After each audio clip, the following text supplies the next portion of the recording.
Our capstone project is titled The Early Recognition of Pediatric Sepsis, and it is created by me, Jenna Wright. Me, Molly Bunnell. Me, Hope Whiteside. We decided to center our capstone project around pediatric sepsis. We are all doing our co-ops at Cincinnati Children's Hospital and spend a lot of our time with the pediatric population. Before this time spent in the clinical setting, we really all had little to no knowledge of most things surrounding sepsis, and after the past 8 months of co-op, we have recognized how prevalent sepsis is in the clinical setting, and we see it so much more than we ever expected. Through our research, we have found that sepsis is one of the leading causes of pediatric morbidity and mortality, and that early recognition and treatment is essential for positive outcomes. We then began to think of ways we could educate current nursing students on this topic before they even enter the pediatric setting for the first time. We wanted to know if we taught nursing students the early signs and symptoms of pediatric sepsis, if they would become more confident entering the nursing field and recognizing it. So we developed the question, does the implementation of education on early recognition of pediatric sepsis for undergraduate nursing students improve their knowledge on early recognition for pediatric patients?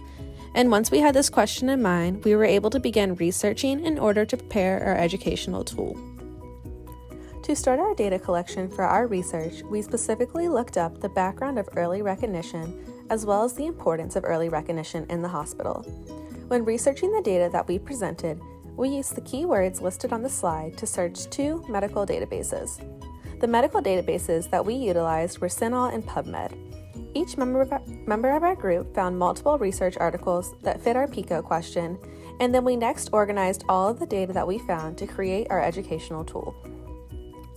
As mentioned, through our research, we found that early recognition of pediatric sepsis improves patient outcomes overall. In order to recognize sepsis in its earliest stage, much of our research discussed what the earliest signs and symptoms of pediatric sepsis are. We included these signs and symptoms of fever and hypothermia, tachycardia, increased respiratory rate, and ultraperfusion in the educational tool that we created. We also included some of the main risk factors to keep in mind, as well as a known or suspected infection, being on a ventilator, and recent invasive procedures. For our research, we found a significant knowledge deficit amongst nurses about the early recognition of pediatric sepsis. There was a research study conducted by Jeffrey Bunch and Knapp at a 490-bed urban pediatric hospital. During their research, a questionnaire was used to measure the RN's ability to recognize pediatric sepsis. There was found to be a significant knowledge gap among nurses where only 60% of the questions were answered correctly. The researchers' recommendation was that education should be implemented to increase the early recognition of pediatric sepsis. So that is what led us to planning a lesson for current nursing students to increase their knowledge as well. We presented information about the early recognition of pediatric sepsis to a pediatric nursing class in the form of a recorded PowerPoint presentation. Our presentation incorporated informative slides, reliable YouTube documentaries and videos, practice questions, and sepsis recognition tools utilized by 2 pediatric hospitals. Our goal was to use different teaching techniques in order to adapt to the learning style of each student. Using questions similar to the ones in the questionnaire created by Jeffrey Bunch and Knapp, we created a pre- and a post-test to measure the effectiveness of our education presented to the nursing class. We included content from a variety of research articles we found and made sure to discuss all of the questions from the test that we administered. We also included a question where we asked the students to rank their confidence in recognizing pediatric sepsis on a scale of 1 to 5.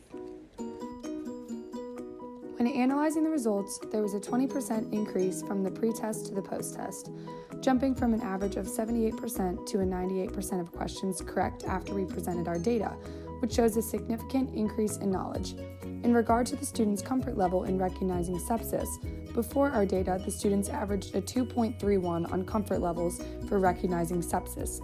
After the presentation, that number increased to 3.85. While this may not be a 5, we were able to conclude that we increased their confidence overall. Overall, we were able to conclude the nursing students felt more comfortable being able to recognize the early signs of sepsis after our educational intervention was complete. We believe education of nursing students is essential to the timely recognition of sepsis in order to improve positive outcomes in the pediatric setting, and we hope that this will help increase recognition as nursing students complete their clinical rotations and enter the workforce.